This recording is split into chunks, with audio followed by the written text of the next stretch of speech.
World building is an important part of any fantasy or sci-fi story. As much as the story itself and the characters that live in that world, the history and mythology of a given world or universe matter. They add depth and meaning to the characters' actions and give the world that you're creating a lived-in feel. And just like any other thing, it can be done really, really well or really, really badly.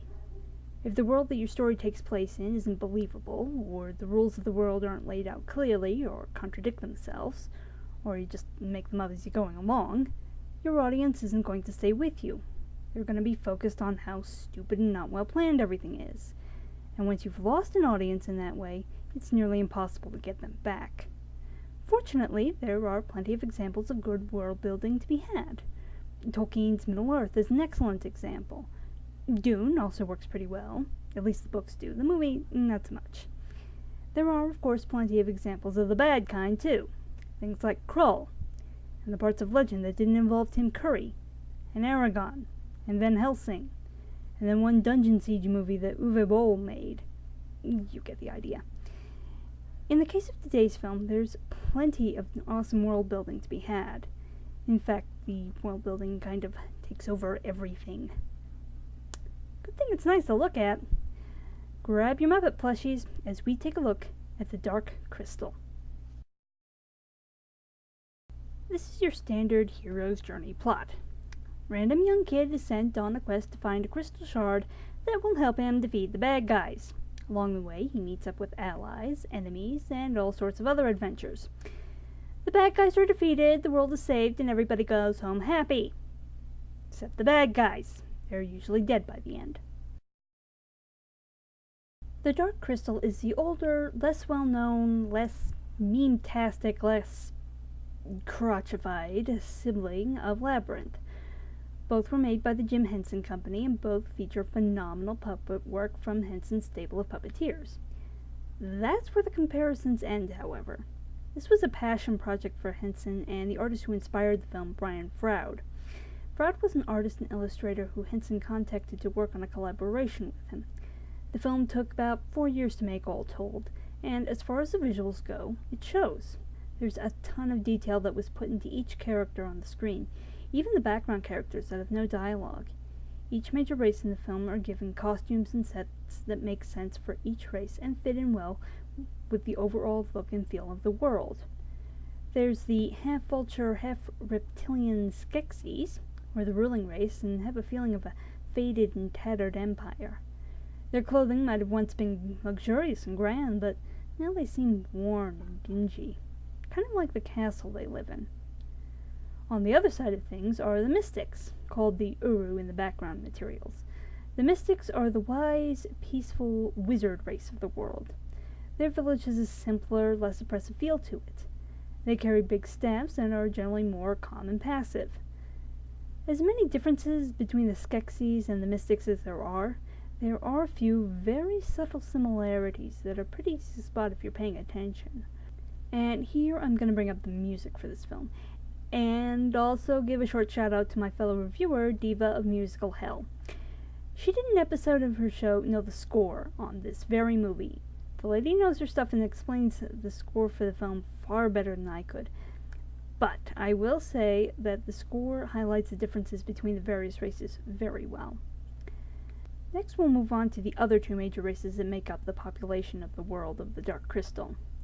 First, there's the Podlings. These little guys are the hobbits of this world, generally passive, earthy, and decent partiers. The Podlings don't really have much bearing on the plot, but they do flesh out the world very nicely. And finally we have the race of the leads of our movie, the Gelflings. We don't really see much of the Gelflings as a race. There's really only one ruin that we get to see to give any sense of what kind of people they were. But we can guess that they were pretty advanced as far as the races in this movie are concerned. They have writing and art and architecture, all things that suggest that they were an educated race. As I said, the only two actual Gelflings that we get to see are the two leads of the film, Jen and Kira. And here's where the bad parts of this movie come in. The problem with the by-the-numbers hero's journey plot is just that. It doesn't really deviate from where that monomyth goes. That snarky little plot synopsis that I gave is really all that the story's about. The story isn't fleshed out at all, and neither are the main characters for that matter. They might as well have been named generic male hero and generic female love interest slash sidekick. Jen doesn't get much of a personality at all, just a flute to play and some small amount of snark to let us know that he's put upon. As for Kira, while she does get the ability to talk to the fauna of this world, she's pretty paper thin too. Having wings does not count. And while the Skeksis are given a certain amount of individuality, they aren't really fleshed out either. They're memorable villains because of their design. The only two Skeksis that get a lot of camera time are the General slash Emperor and the Chamberlain. The Emperor's character is just your basic corrupt villain. He doesn't have any motivation that isn't he doesn't want to lose power. As for the Chamberlain, he has one defining character trait.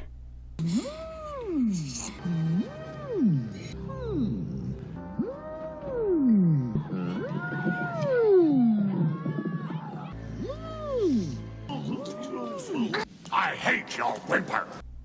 Doesn't really say dangerous villain that will kill the heroes, does it? That isn't to say that all the characters suffer from a lack of characterization.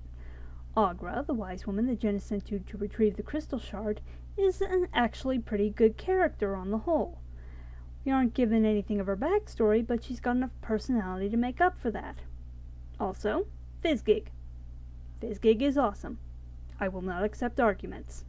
So, the biggest problem that the film has is that they spend all the time and energy on making the world at the expense of the story and characters.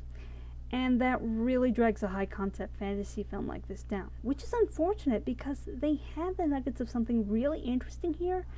Sadly, the movie in its current form just doesn't deliver on those nuggets. Now, there was an unofficial director's cut floating around YouTube a few months back, but sadly it's been taken down. Although there may be a torrent of it lurking somewhere, I didn't really go looking for it. However, from what little I did see of that particular cut, it was a much different film. There was no narration, and the Skeksis spoke their own language throughout the film. These two things were changed because of notes from the first test screenings that said that the movie was too long and confusing. That director's cut I mentioned clocked in at about 3 hours. The version that's on DVD runs about an hour and a half. I didn't really see enough of that unofficial cut to really say if it was any better than the current version, so I really can't say whether or not the cuts hurt the film. But if you can find it, give it a watch and see for yourself. I will say this in the movie's favor. The pacing is pretty good. The movie moves at a pretty good clip so things don't get stale or boring.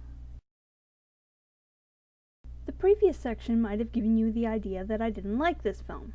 I actually do like it quite a lot, but nostalgia can only carry something so far. That said, it is still a Jim Henson movie, and as such, it has a certain charm that can win over even the most cynical hearts. There's an earnestness to it that helps the film overcome its paper-thin story and characters. In the end, this was a fantasy film meant to showcase what could be done with puppets, and on that score it does very well. The designs are imaginative and the cinematography is grand and lovely to look at. And while these may not be the most expressive puppets ever built, the puppeteers managed to breathe some life into these bits of foam rubber and cloth. I could wish for a little bit more from this movie, but for what it is, it's still pretty enjoyable. They recently came out with a 25th anniversary edition of this movie that's on DVD and Blu-ray. The anniversary edition comes with all sorts of extras, including a pretty good making-of documentary that originally aired on PBS as part of the promotion for the film, which gives some good insight into how much goes into making a film like this. Overall, this is a pretty enjoyable film, but pretty enjoyable might not be enough for anyone looking for a solid story to go with the pretty visuals. If you remember this film fondly from your childhood, it might be worth a watch now. Just don't expect to find more in the story than you did when you were a kid.